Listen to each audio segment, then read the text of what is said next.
16世紀初頭、カトリック世界の中心にいたスペイン王国と対等著しいイングランド王国、その王室を結ぶ政治的同盟の象徴としてキャサリン・オブ・アラゴンはイングランドに嫁いだ。しかし夫ヘンリー8世が後継者を得られなかったことを理由に離婚を決意した時、この王妃の人生は国家の宗教制度そのものを揺るがす渦中へと巻き込まれていく。従順で敬虔なカトリックの王妃はなぜ国王至上法制定の引き金となり、ローマ教皇との決別という決定的転換点を生んだのか。彼女の人生をたどることで、私たちは王権と信仰の緊張が近代国家をどう形作っていったのかを知ることになる。今後も人物史を通じて歴史の真相に迫る試みを継続するため、チャンネル登録と高評価によるご支援を賜れますと幸いです。第1章、スペイン王家の王女としての誕生。キャサリン・オブ・アラゴンは1485年、スペイン統一を果たしたカトリック両王、フェルナンド2世、アラゴン王とイサベル1世、カスティーリャ女王の間に誕生した。新興スペイン王国の正当性と宗教的使命を体現する王女として、彼女の存在は生まれながらにしてカトリック王国の象徴であり、王家の威信を託される外交資産でもあった。幼少期から高度なラテン語教育を受け、厳格なキリスト教倫理に基づいた宮廷教育を経て育った彼女は、後年の行動原理にもなる信仰に基づいた忠誠を自然と体得していった。この時代、スペインはレコンキスタ、国土回復運動を完遂し、1492年にはイスラム勢力からのグラナダ奪還に成功。さらにコロンブスによるアメリカ大陸到達を契機に、大航海時代の先陣を切る覇権国家として躍進を遂げていた。その中核にいたカトリック両王は、ヨーロッパの王室間で最も信頼されるキリスト教的権威として認識されており、キャサリンの王女としての価値は、その宗教的政治的背景によってさらに高まっていた。スペインとイングランドの同盟関係もまた、当時のヨーロッパ外交の一端を担っていた。両王国は共通の敵であるフランスに対抗する必要があり、キャサリンの縁談はその戦略的枠組みに組み込まれていた。1497年、当時のイングランド王ヘンリー7世は、息子アーサー王子とキャサリンの婚約を発表。これは単なる王族同士の結婚ではなく、ヨーロッパ全体のパワーバランスを左右する国際的な動きでもあった。当時のイングランド国内では、スペインとの王室連携に対する期待とともに、スペイン側の持参金や貿易利権への期待も大きかった。ただし、同時に異国の宗教的慣習や宮廷文化への警戒も残っており、キャサリンにとっては到着前から異邦人としての立場を強く意識させられる土壌が存在していた。この縁組には、婚姻による同盟の国際法的慣習が基礎として存在していた。中世末期から近世初頭にかけて、ヨーロッパの王族は自国内の統治だけでなく、他国との同盟や停戦を保障する移動する和平装置としての役割を担っていた。キャサリンもまた、国益の具現者として、スペイン王家の威信とローマ教皇庁との関係性をイングランドにもたらすべく送り出されていた。この段階でのキャサリンに対する評価は極めて高く、ローマ教皇庁やベネツィアの外交官らも美貌と知性を兼ね備えた理想的な王妃候補と報告している。ただし、後年になって信仰への執着や妥協を許さぬ頑固さとして描かれる彼女の性格は、この時期からすでに宗教的信念の強さとして現れていたとも指摘されている。現代の歴史学においては、キャサリンの誕生とその背景にあるスペイン王国の形成が、単なる個人の伝記的事実にとどまらず、教皇権と王権のせめぎ合いが近世ヨーロッパをどう再構築したかという問いに直結する出発点とみなされている。特に、宗教的アイデンティティと女性の政治的役割が、どのように国家の法制度や外交に影響を与えるかという視点から再評価が進んでいる。第2章、アーサー王子との結婚と死別。1501年11月14日、キャサリン・オブ・アラゴンは、イングランド王ヘンリー7世の長男であり、王位継承者であったアーサー王子と結婚した。この婚姻は、単なる王家同士の結びつきではなく、スペイン・イングランド同盟の要とされる極めて政治的な結婚であった。場所はセントポール大聖堂で、ヨーロッパ中から注目を集める豪華な王室婚であったが、その華やかさとは裏腹に、わずか5ヶ月後の1502年4月、アーサーは急死し、キャサリンは16歳にして未亡人となる。この出来事はイングランド王室にとってもスペインにとっても想定外の衝撃だった。スペイン側は多額の持参金を支払い、両国の同盟を盤石にしようとしていたが、継承者の死によってその全てが宙に浮いてしまったのである。アーサーの死因は当時の医療記録でははっきりしないが、多くの研究者は呼吸器系の感染症、おそらく結核または腸チフスによる急性の衰弱死と見ている。この時代、王族間の結婚は外交と法の交差点であり、結婚契約は宗教的制約であると同時に国際条約でもあった。そのためアーサーの死後に生じた最大の問題はこの結婚が性的に完遂されていたか否かであった。なぜなら、もし夫婦関係が成就していれば、彼女はヘンリー7世の次男ヘンリー、後のヘンリー8世と再婚することがカトリック教会の法に反する近親婚とされ、特別な教皇勅許が必要となったからである。この背景にはレビ記に基づく教義とそれに対する教皇の裁量権があった。レビ記に10章21節には、兄の妻との結婚は呪われるとされていたが、ローマ教皇ユリウス2世はこの婚姻に特別許可を与え、1509年キャサリンとヘンリー8世の結婚が成立する。この一連の手続きは当時の教皇庁が持っていた神の法に対する解釈と免除の独占権が絶大であったことを示している。民衆の視点では、アーサーの死は王家の後継問題への不安をかきたてたが、キャサリン自身に対する反発はそれほど強くなかった。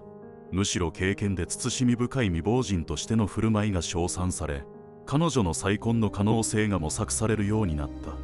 イングランド宮廷内でもスペインとの同盟を維持するため、キャサリンをどう処遇するかが長らく協議の対象となった。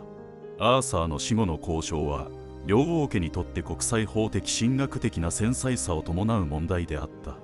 キャサリンの身分を保証しつつ持参金の返還を求めるスペイン側と、それを拒むイングランド側との交渉は長期化し、キャサリンは外交上の人質のような立場に置かれた。ここで注目すべきは、女性であるキャサリンが制度的外交的な主語ではなく対象として扱われ続けた点であり、この構造は彼女の生涯を通じて再帰的に現れるテーマでもある。現代の歴史学では、この結婚と死別をイングランド宗教改革の予兆と捉える視点がある。つまりこの時点ですでに王室の婚姻が教皇庁の許可を必要とし、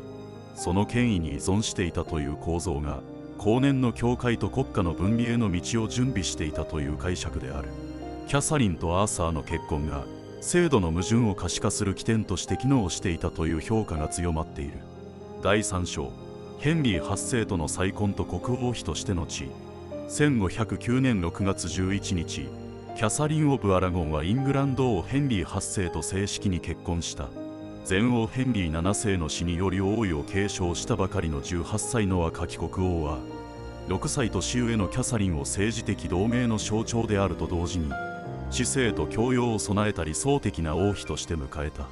この結婚はローマ教皇ユリウス2世による特別勅許に基づいており、アーサーとの婚姻が未完であったという前提のもとに成立した。だがその法的根拠は後に国家を揺るがす重大な争点へと転じていく。この結婚は両国関係の再確認であると同時に、イングランド国内における王権の安定にも寄与した。スペインとの連携は大陸政策の基盤となり、特に対フランス戦略において外交的優位を保障する形となった。国王夫妻はロンドン塔での戴冠式を盛大に挙行し、民衆からは若く華やかな統治の始まりとして熱狂的に迎えられた。キャサリンは即位当初から宗教的威厳と統治能力を備えた王妃としての資質を示し、国内外で高い評価を受ける存在となった。文化的側面においても、キャサリンはスペインから持ち込んだヒューマニズム教育とカトリック的経験を融合させた独自の宮廷文化を築き上げた。彼女の講演のもと、女性の教育の推進が進み、同時代の女性知識人たち、例えばマルガレット・ボーフォートやトマス・モアの娘マルガレットなどにも影響を与えた。この王妃の学識と威厳は、単なる装飾的な存在ではなく、教地の一翼を担う政治的主体としての自覚と実践に根ざしていた。一方で、この結婚生活は順風満帆とは言い難かった。最も深刻な問題は男子の後継者が生まれないことである。キャサリンは流産と死産を繰り返し、唯一生存した子がメアリー王女であったことが後年の継承問題の温床となった。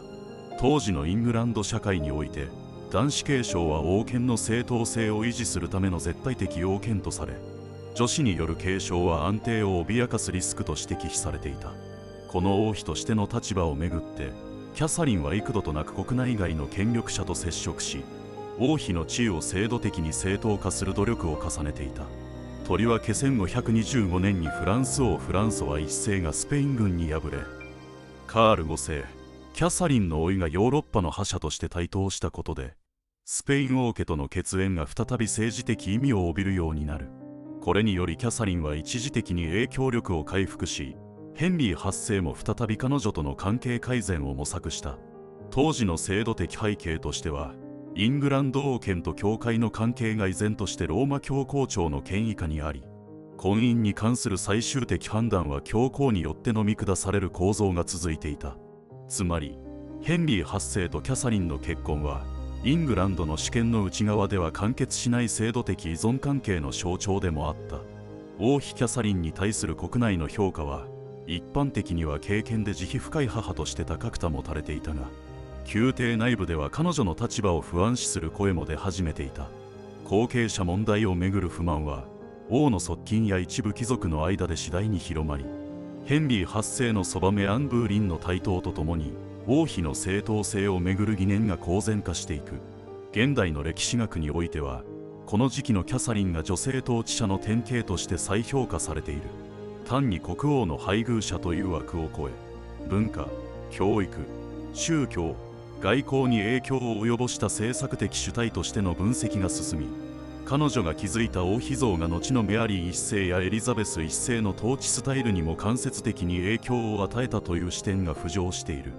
第4章、継承問題とヘンリー8世の離婚構想。1520年代に入ると、キャサリン・オブ・アラゴンとヘンリー8世の結婚は次第に政治的宗教的な緊張の震源地と化していく。王妃は40歳を超え、男子の継承者を生む可能性はほぼ絶望視されていた。一方で唯一の生存子であるメアリー王女の継承には制度的慣習的な壁が存在していた。男子による直系継承が王権の正当性と国家の安定を支えていた当時、女子による王位継承は内乱や王朝の分裂を招くリスクと指摘されていた。このような背景のもと、ヘンリー8世は後継者不在という国家的危機を口実に、キャサリンとの結婚が本来無効であったとする論理を構築していく。焦点となったのは旧約聖書レビ記第20章21節の一節、兄の妻をめとる者は子を持たないであろうという教義であった。ヘンリーはこれをもとに、自分たちの間に男子が生まれなかったことこそが神の怒りであり、婚姻自体が教義に反していたと主張した。この良心の危機は、実際には宗教的動機よりも、王権の存続と王朝の安定という政治的動機に根ざしていた。ヘンリーは1527年にローマ教皇クレメンス7世に対し、婚姻無効の審理を正式に要請。だがこの時期、教皇庁はカール5世、神聖ローマ皇帝、かつキャサリンの甥の圧力下にあり、教皇は慎重姿勢を崩さなかった。教皇庁とスペインの連携が強化される中、離婚承認は事実上不可能となっていく。イングランド国内でもこの問題は激しい議論を呼び、宗教改革派の知識人や一部の聖職者は王の主張を支持した。一方で保守的なカトリック勢力や民衆の多くは、敬虔で忠実な王妃キャサリンへの同情と支持を強めていった。彼女は王妃としての立場を守るべく、法廷で毅然とした態度をとり、婚姻の正当性と自らの定説を証言によって主張した。この公的な抵抗は、ただの個人的な尊厳の表明ではなく、制度と信仰に基づいた王妃の権利主張として国際的にも注目を集めた。この問題に深く関わった制度が、カノン法、教会法とローマ教皇庁の審理制度であった。当時、結婚の有効性は教皇の最終判断によって決定されるため、ヘンリー8世の主張が認められるにはローマからの正式な承認が不可欠だった。ここに見られるのは、国家主権と教会権威が衝突する典型的な構造であり、近代的主権国家の方がと宗教的普遍主義の解体が交錯する局面でもある。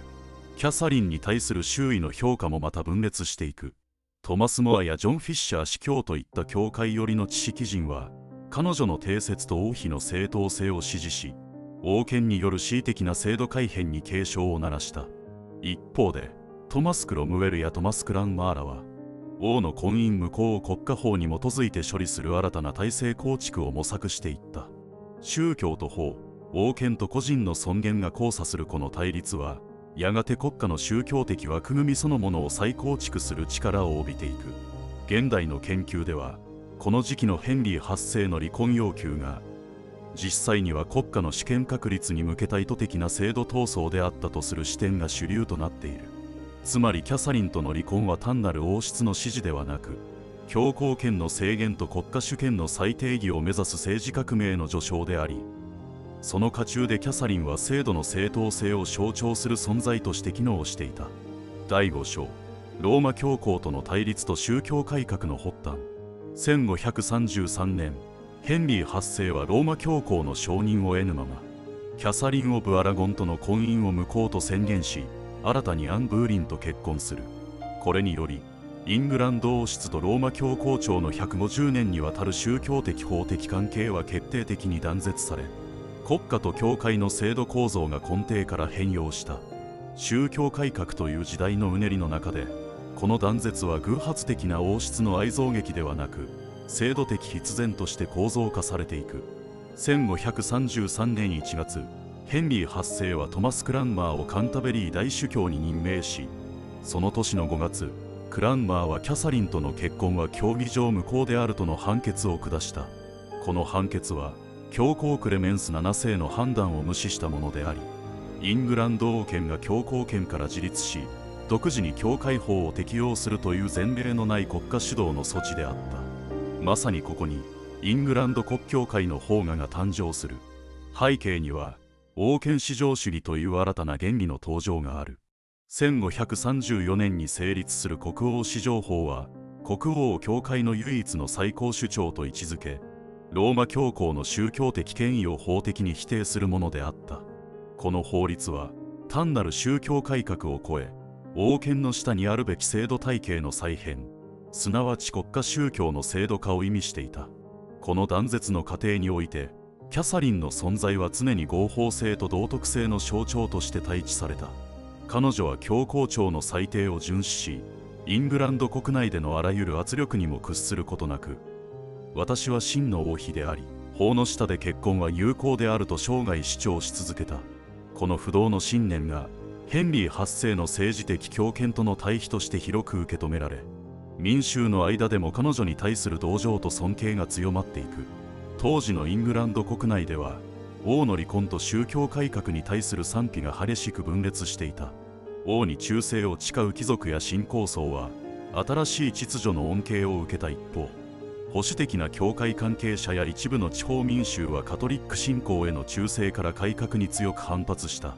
とりわけ、1536年の恩寵巡礼に見られるように、王の宗教改革に抗議する大規模な反乱が発生した背景には、キャサリンの王妃としての正当性を支持する感情が強く存在していた。制度面では、教会裁判所と国王裁判所の管轄が再定義され、宗教と法の接点が国家主導に切り替えられていった。これにより、イングランドは法体系においても教会と国家の分離ではなく、教会の国家化という独自のモデルを築いた。キャサリンの拒絶は、この構造変化のきっかけであり、同時に古い制度の正当性を保持する最後の防壁でもあった。同時代の評価では、カトリック諸国と一部のイングランド国内勢力がキャサリンを正当王妃とみなし続けた一方、ヘンリーの側近や改革派は歴史を逆行させる存在として扱った。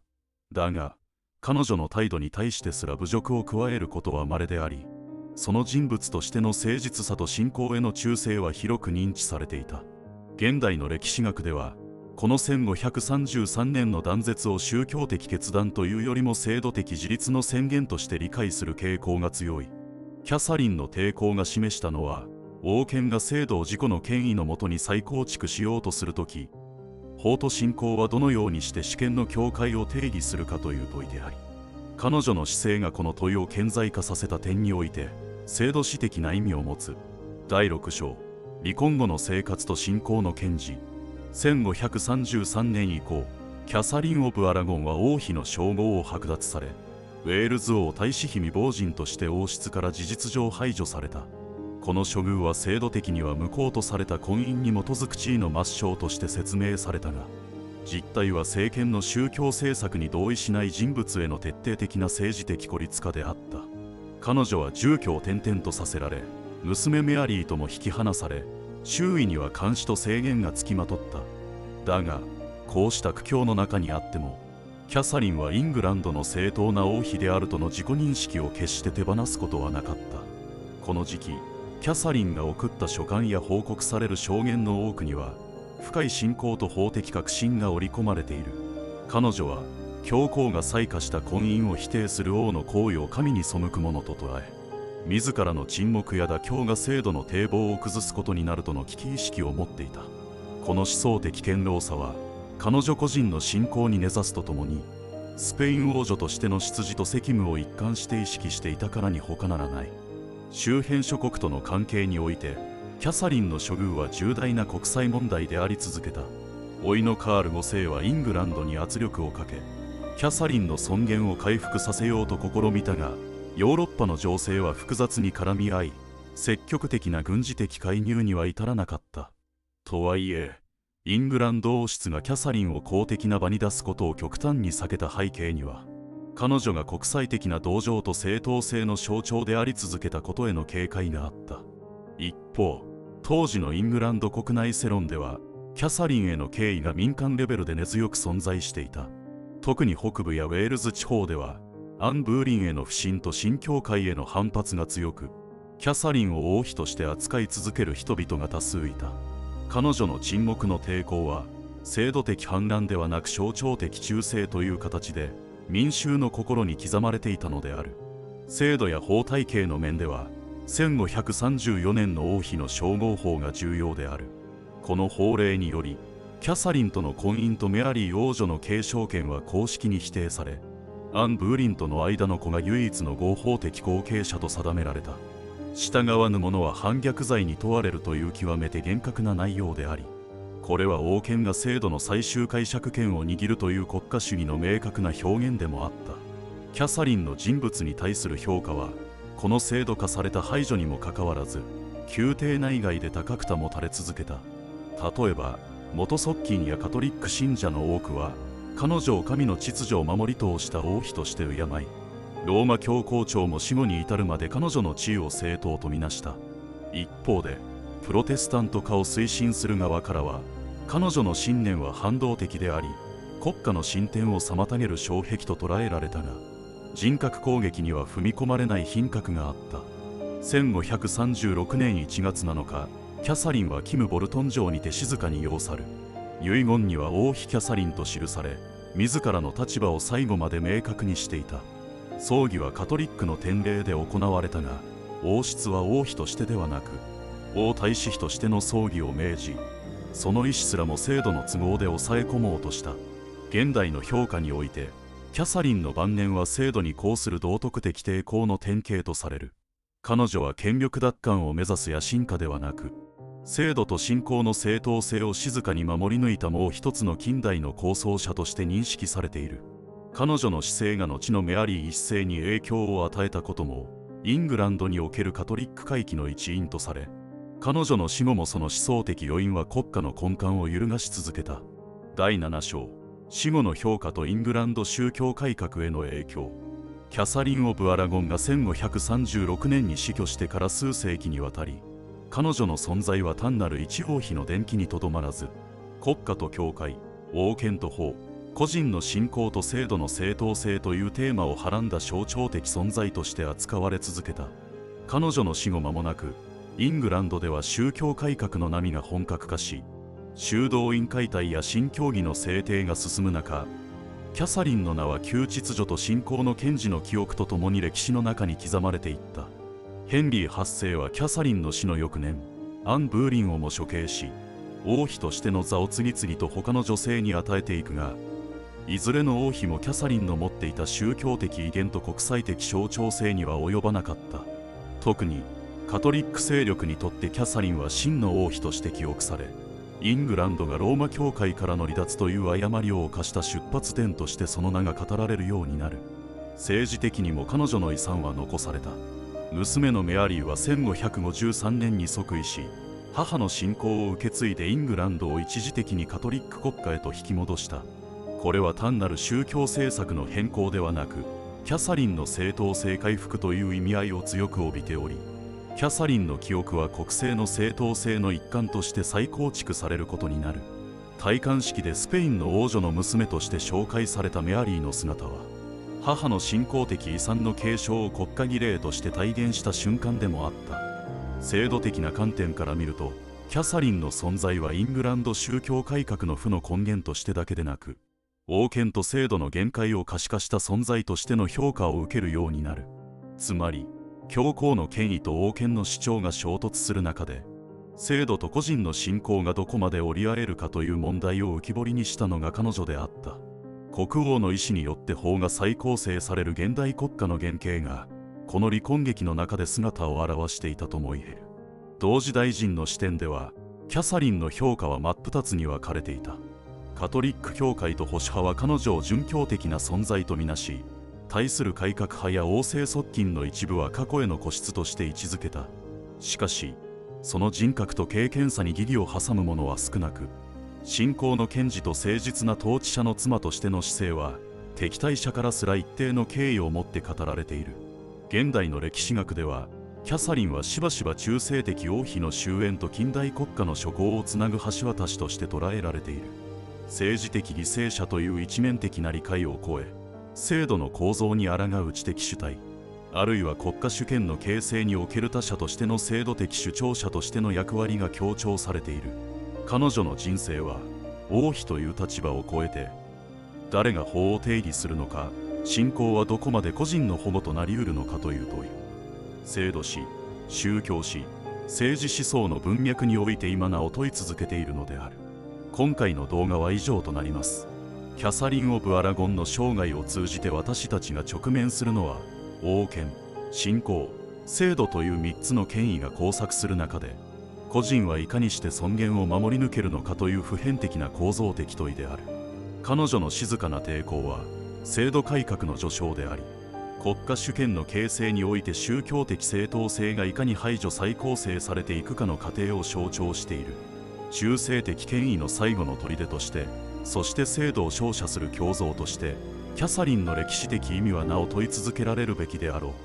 最後までご視聴いただきありがとうございます。本シリーズの継続とさらなる歴史分析の進化のため、チャンネル登録および高評価をいただければ光栄です。それではまた次の話でお会いしましょう。